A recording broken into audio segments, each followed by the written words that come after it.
बिस्मिल्लाहिर्रहमानिर्रहीम। Dear students, मैं उम्मीद करता हूं कि आप सब खैरियत से होंगे। क्लास 9th सब्जेक्ट इंग्लिश का 2026 में जो आपका पेपर होने जा रहा है उसका पेपर पैटर्न पेयरिंग स्कीम आपको बताने जा रहे हैं। याद रहे इसी पैटर्न के अकॉर्डिंग ही आपके बोर्ड का पेपर सेट होगा, तो इसको ज़रूर एक दफ़ा समझ लें। आपको पता होना चाहिए कि ऑब्जेक्टिव पेपर में क्या कुछ आएगा और सब्जेक्टिव पेपर में कितने क्वेश्चन होंगे, क्या कुछ इंपॉर्टेंट है वो आपको बता रहा हूँ। ठीक है, तो जिन स्टूडेंट्स ने अभी तक स्मार्ट सिलेबस के निशान नहीं लगाए, इंग्लिश का स्मार्ट सिलेबस आ चुका है। ठीक है, ये आर्ट्स ग्रुप के लिए, साइंसेस ग्रुप के लिए, सारों के लिए एक जैसा होगा, क्योंकि इंग्लिश जो है ना वो कंपलसरी सब्जेक्ट है। तो हर एक बच्चा इस चीज़ को नोट कर ले कि आपने डियर स्टूडेंट्स इस क्लास 9 की जो इंग्लिश की ये वाली बुक है, ठीक है, ग्रामर की बात नहीं कर रहे अभी, ये बुक ओपन कर लें। इसका पेज नंबर 58 to 71 तक ये आप यूनिट 5 बनता है। यूनिट 5 को आप यहाँ पे क्रॉस कर लें अपनी बुक के ऊपर। ठीक है, इसमें से कुछ भी नहीं आएगा, ना MCQ, ना शॉर्ट, ना ही कोई और चीज़। ठीक है, इस तरह यूनिट 8 जो है ना इसको भी क्रॉस कर दें। इसमें ये नाम लिखे हुए मैंने यूनिट्स के, तो ये पेज नंबर 93 से 105 तक आपका यूनिट 8 बनता है, इसको क्रॉस कर दें। यूनिट 10 जो है ना ये भी क्रॉस कर दें, ये पेज नंबर 120 से 131 तक बनता है, इसको आप उड़ा दें। ठीक है, तो ये 3 यूनिट्स जो आपको बता रहे हैं इसमें से कुछ भी नहीं आएगा, ऐसे समझें ये बुक में है ही नहीं। ये सिर्फ एग्जाम 2026 वाले बच्चों के लिए बता रहे हैं। ठीक है, जो प्री 9th वाले होंगे वो नहीं, जिन्होंने 2026 के पेपर देने हैं ना उनके लिए बता रहे हैं कि भाई इन 3 यूनिट्स में से कुछ भी नहीं आएगा। क्लियर होगी ये बात? चलें अब आपको पेपर पैटर्न समझाते हैं। सबसे पहले डियर स्टूडेंट्स आपको मिलेगा ऑब्जेक्टिव पेपर। ठीक है, ऑब्जेक्टिव पेपर के ऊपर क्वेश्चन नंबर 1 मेंशन किया होगा, इसमें टोटल 19 MCQs होंगे और 19 ही मार्क्स होंगे। ठीक है जी, तो इसमें जो तरतीब रहेगी ना वो ये रहेगी, A part, B part, C part और D, इस तरह से 4 पोर्शन जो है ना वो मेंशन किए गए होंगे। अब आपको पता होना चाहिए कि भी A में किस तरह लेवल के, किस तरह के, कहाँ से MCQ आएंगे। तो कहता है करेक्ट फॉर्म ऑफ वर्ब, यानी कि आपने करेक्ट फॉर्म ऑफ वर्ब के 5 MCQs अटेम्प्ट करने होंगे, 5 के 5 MCQs ही आपको करने होंगे, और ये आएंगे इंग्लिश ग्रामर एंड कंपोजिशन जो 9-10 वाली बुक है। यानी कि ये मैं आपको दिखा देता हूँ, ये देखें इंग्लिश ग्रामर एंड कंपोजिशन, ये जो 9-10 वाली बुक है ना इसमें से ये फॉर्म ऑफ वर्ब आएंगी। ठीक है, तो आपने उनको सेलेक्ट करना होगा और याद रखिएगा ये 5 आएंगी और 5 ही मार्क्स होंगे। तो ये पेज नंबर बनता है जी 9 से 19, वहां पे आपको फॉर्म्स ऑफ वर्ब दी गई हैं, वो आपने सारी तैयार कर लेनी है। ठीक है जी, क्लियर है? तो जल्दी से ना पेज ओपन कर लेना, ये 9 से 19 तक इसको ओपन करके यहाँ से देखें फॉर्म्स ऑफ वर्ब्स, तो ये वाली आपने सारी तैयार करनी होगी। यहाँ से 5 MCQ पक्के पक्के आएंगे। क्लियर जी, ये वाला चीज़ क्लियर होगी A पार्ट। अब आ जाए B पार्ट की तरफ, इस तरह साथ साथ निशान लगाते जाए। B पार्ट पे आ जाए करेक्ट स्पेलिंग, इसके 5 MCQs नहीं बल्कि 4 MCQs होंगे। ये देखें यहाँ पे मैंने लिख दिया है 4 MCQs होंगे। इसमें तरतीब जरा समझ लें, यूनिट 1, 2, 3, 4, 6 प्लस रिव्यू 1, यानी कि ये इस बुक की बात कर रहे हैं। इस बुक को ओपन करें, यूनिट 1, 2, 3, 4, 6 प्लस रिव्यू 1, ये जो आपके पास यूनिट्स है ना इनमें से 2 MCQ लिए जाएंगे। ये लिखा हुआ है 2 MCQs और 2 मार्क्स, तो यहाँ से 2 MCQ आएंगे। और ये जो यूनिट है ना 7, 9, 11 प्लस रिव्यू सेकंड, यहाँ पे आपको याद रखना है कि भाई यहाँ से भी 2 MCQ आएंगे। ठीक है, करेक्ट स्पेलिंग के, और यहाँ पे भी 2 नंबर होंगे, तो 2 + 2 4 मार्क्स आपको यहाँ से मिल जाएंगे। अब कौन से इंपॉर्टेंट है इन यूनिट्स में वो मैं आपको अलग प्रैक्टिस करवाऊंगा, फिलहाल ये समझ लें, जरा जहन में रखिएगा। उसके बाद है C पार्ट, इस पोर्शन के अंदर correct meaning of underline words, जिन वर्ड्स को अंडरलाइन किया गया होगा ना उनके आपने करेक्ट मीनिंग बताने होंगे। और ये कहाँ से आएंगे? 5 MCQs होंगे। इसकी तरतीब देखें, यूनिट 1, 2, 3, 4, 6 प्लस रिव्यू 1, यहाँ से आपके पास 2 MCQ आएंगे और 2 ही नंबर। इसी तरह से यूनिट 7, 9, 11 प्लस रिव्यू सेकंड, ये आपने बुक के ऊपर निशान लगा लेने ना, तो यहाँ से 3 MCQs आएंगे और 3 ही नंबर होंगे, तो 3 + 2 5, तो टोटल यहाँ से C वाले पोर्शन से आपको 5 मार्क्स मिल जाएंगे।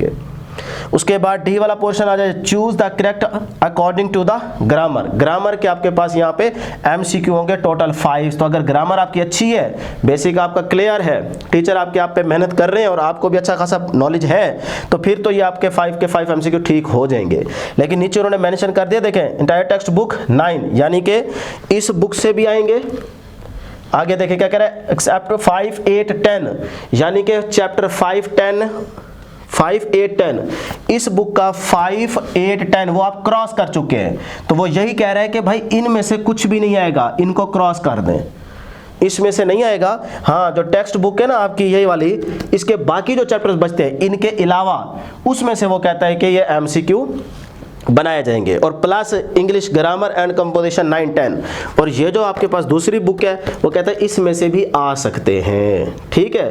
तो यहाँ पे तो बस फिर नसीब पे छोड़ें, या फिर आपका बेसिक अच्छा हो, स्ट्रॉन्ग ग्रामर, आपको सारे उसूल आते हैं तो फिर तो ये ठीक हो जाएंगे, नहीं तो 3-2 तो वैसे ही ठीक हो जाते हैं, ठीक है, तुक्का शुक्का लग जाता है। लो जी, इस तरह से आपको ऑब्जेक्टिव पेपर की तरतीब समझा दी है। अब इन मार्क्स को अगर आप ऐड अप करें तो ये 19 मार्क्स ही बनते हैं। तो इंशाल्लाह ज़रूर कमेंट सेक्शन में लिख दें, इंशाल्लाह आपके 19/19 ही आएंगे ऑब्जेक्टिव पेपर में। अब बात करते हैं डियर स्टूडेंट्स यहाँ पे सब्जेक्टिव पेपर की। तो सब्जेक्टिव पेपर में सबसे पहले मेंशन किया होगा क्वेश्चन नंबर 2, जिसके अंदर ए एंड बी 2 पार्ट्स होंगे। ये शॉर्ट क्वेश्चन का पोर्शन होगा। ए पार्ट के जो शॉर्ट क्वेश्चन होंगे वो यूनिट 1, 2, 3, 4, 6 प्लस रिव्यू 1। इन यूनिट्स की एक्सरसाइज के जो शॉर्ट क्वेश्चन है ना, वहां से 3 शॉर्ट क्वेश्चन लिए जाएंगे, 3 शॉर्ट क्वेश्चन लिए जाएंगे। और इन चैप्टर्स के जो एक्सरसाइज में मोस्ट इंपोर्टेंट शॉर्ट क्वेश्चंस है वो मैं पहले की वीडियो में आपको निशान लगवा चुका हूं, वहां से लगा लें, नहीं तो थोड़ा सा वेट कर लें, एक अलग और वीडियो बनाएंगे जिसके अंदर मैं इन्हीं चैप्टर्स के मोस्ट इंपोर्टेंट शॉर्ट क्वेश्चंस भी आपको निशान लगवा दूंगा। अगर आपको ज्यादा जल्दी है तो फिर आप पहले वाली इंग्लिश की वीडियो देख लें, उसमें इन्हीं चैप्टर्स के, मैंने तो पूरी बुक के लगवा दिए थे, लेकिन इन्हीं चैप्टर्स के आप एक्सरसाइज के शॉर्ट क्वेश्चन के निशान लगा सकते हैं, ठीक है जी। तो 3 शॉर्ट क्वेश्चन इन चैप्टर से आएंगे एक्सरसाइज से, और बाकी यूनिट 7, 9, 11 प्लस रिव्यू सेकंड, यहां से आपके पास 2 शॉर्ट क्वेश्चंस आएंगे। तो टोटल कितने हो गए? 5, 2 + 3, 5 में से कोई से 3 आपने शॉर्ट क्वेश्चंस अटेम्प्ट करने होंगे। मार्क्स मैं बाद में ऐड करवा देता हूं, ठीक है, देख लेते हैं कि 75 बनते हैं कि नहीं बनते। उसके बाद बी पार्ट होगा any one of 2 question, 2 question दिए जाएंगे, आपने एक अटेम्प्ट करना होगा। और ये दोनों क्वेश्चन कहां से होंगे? यूनिट 11, ये मैंने चैप्टर का नाम लिखा हुआ है, plus review second only play portion. Unit 11 और सिर्फ रिव्यू सेकंड का जो प्ले वाला पोर्शन है ना, उसमें से 2 क्वेश्चंस आएंगे, आपने सिर्फ एक अटेम्प्ट करना होगा, और ये सिर्फ 4 नंबर का होगा पोर्शन, ठीक है जी। तो मैं बाद में मार्क्स ऐड करवा देता हूं, अभी समझ लें। क्वेश्चन नंबर 3 आ जाए, any 2 paragraphs into Urdu and, या फिर rewrite into simple English. 3 paragraphs दिए जाएंगे, यहां पे देखो 3 पैराग्राफ्स दिए जाएंगे, कोई से 2 आपने अटेम्प्ट करने होंगे, या तो उन 2 पैरा, ये तीनों इंग्लिश में होंगे, या तो आपने 2 पैराग्राफ्स की उर्दू लिखनी होगी, इंग्लिश से उर्दू, या फिर यह है कि आप सिंपल क्या करें, रीराइट करें इनटू इंग्लिश, यानी कि उन्हीं इंग्लिश के पैराग्राफ्स को सिंपल वर्डिंग के अंदर, सिंपल इंग्लिश के अंदर आप उनको दोबारा लिख दें, रीराइट कर लें। तो ये आपकी मर्जी है, जो आपको आसान लगे, या तो उनकी उर्दू बना लें या उनको सिंपल इंग्लिश के अंदर रीराइट कर लें, ठीक है जी। उसके बाद यहां पे देखें, ये जो पैराग्राफ्स आएंगे वो किस यूनिट से आएंगे? यूनिट 1, 2, 3, 4, 6। इन यूनिट्स से सिर्फ 2 पैराग्राफ आएंगे पक्के, और मैं इन यूनिट्स में से जो मोस्ट इंपोर्टेंट पैराग्राफ्स हैं वो भी आपको बता दूंगा, टेंशन ना लें, अभी सिर्फ इसको समझें। उसके बाद जो यूनिट 7 और 9 होगा, इसमें से एक पैराग्राफ आएगा। अब जरा तवज्जो से अगली बात सुने। कुछ बच्चे ये समझेंगे कि शायद 2 में से एक करना है, और ये एक है तो ये पक्का करना होगा, ये जरूरी नहीं है। टोटल कितने होंगे? 3 में से कोई से भी 2 अटेम्प्ट कर लो, या तो यहीं से कर लो, या फिर एक ये वाला कर लो, एक उधर से कर लो, ये आपकी मर्जी होती है, क्लियर। तो जो आपको 3 पैराग्राफ दिए जाएंगे, ए, बी और सी, इन्हीं 3 पैराग्राफ्स में से कोई से 2 आप अपनी मर्जी से अटेम्प्ट करेंगे, क्लियर। उसके बाद आ जाएंगे question number 4, write down the summary of poem या स्टैंजा। अब स्टैंजा बहुत से बच्चे नहीं करते क्योंकि थोड़ा सा मुश्किल खाता बन जाता है, नंबर कट जाते हैं, समरी की तरफ बच्चे जाते हैं, तो आपने भी इसी समरी की तरफ ही जाना है। तो वो 2 आपके पास है, एक डैफोडिल वाली और दूसरी इफ वाली, ये दोनों इंपॉर्टेंट है, लेकिन जो पहली होगी ना डैफोडिल वाली, ये इंपॉर्टेंट है, यही एक अच्छे से तैयार कर ले। उसके बाद आ जाए question number 5, use any 5 out of 8 words, यानी कि इडियम्स, ये आपके पास आ जाएंगे, टोटल 8 होंगे, आपने उसमें से कोई से 5 अटेम्प्ट करने होंगे। अब ये 8 कहां से आएंगे? यूनिट 1, 2, 3, 4, 6 प्लस रिव्यू 1, यहां से 3 वर्ड्स आएंगे, और इन यूनिट से 5 वर्ड्स आएंगे, तो 8 बन गए। 8 में से आपने 5 अटेम्प्ट करने होंगे, ये बात नोट कर लीजिएगा। Question number 6, write a letter, या फिर स्टोरी या फिर डायलॉग। अब डायलॉग की तरफ बहुत कम बच्चे होते हैं जो जाते हैं, वो या तो स्टोरी की तरफ रहते हैं या फिर लेटर की तरफ। मेजॉरिटी स्टूडेंट्स जो है ना वो लेटर को ही लिख के आते हैं, ठीक है। तो मेरा भी ये मशवरा है कि आप लेटर तैयार करें। अब ये कहां से आएंगे? उसने बता दिया, from English grammar and composition 9-10 वाली जो बुक है ना, ये वाली, इस बुक से आएगा लेटर भी, स्टोरी भी और डायलॉग भी, इसमें दिए गए हैं, वो आपको पता है, लिहाजा वहीं से तैयारी कर लीजिएगा। जो मोस्ट इंपोर्टेंट लेटर्स होंगे ये मैं अलग वीडियो को आपको बता दूंगा। क्लियर। क्वेश्चन नंबर 7 में आ जाए, read the passage and answer the questions at the end. एक आपको पैराग्राफ दिया जाएगा, उसको आपने अच्छे तरीके से 1 दफ़ा 2 दफ़ा गौर से तवज्जो के साथ पढ़ लेना है, रीड कर लेना है, उसमें आपको पता चलेगा क्या बात हो रही है। ठीक है, जब वो पैराग्राफ को समझ आ जाए तो उसके एंड पे ना आपको 5 क्वेश्चन दिए जाएंगे। तो 5 क्वेश्चन होंगे, 5 के ही आपने आंसर्स देने होंगे। ठीक है, यहाँ पे चॉइस नहीं होती। और ये जो पैराग्राफ होगा कहाँ से आएगा, उसने बता दिया, फ्रॉम इंग्लिश ग्रामर 9-10। ये जो बुक है ना, इसमें से ये पैराग्राफ आएगा। क्लियर। क्वेश्चन नंबर 8 की तरफ आ जाए, translate any 5 sentences into English. 5 जो है ना, हाँ नहीं सॉरी 8 आपके पास 8 जुमले दिए जाएंगे उर्दू में, उनकी आपको इंग्लिश बनानी होगी। सही है, देखें सेंटेंसेस इनटू इंग्लिश, आपने सिर्फ 5 जुमलों की इंग्लिश बनानी होगी, जबकि आपको 8 जुमले दिए जाएंगे। क्लियर है जी यहाँ तक।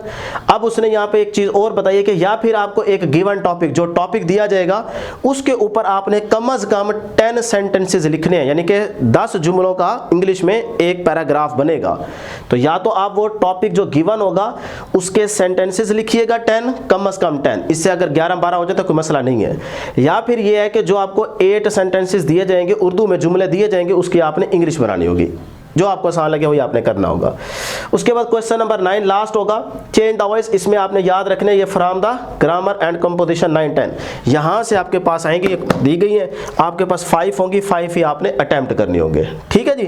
तो इस तरह ये आपको मैंने टोटल 9 क्वेश्चन है इंग्लिश के, उनकी तरतीब समझा दी है कि भाई किस तरह से आपका पेपर सेट होके आएगा।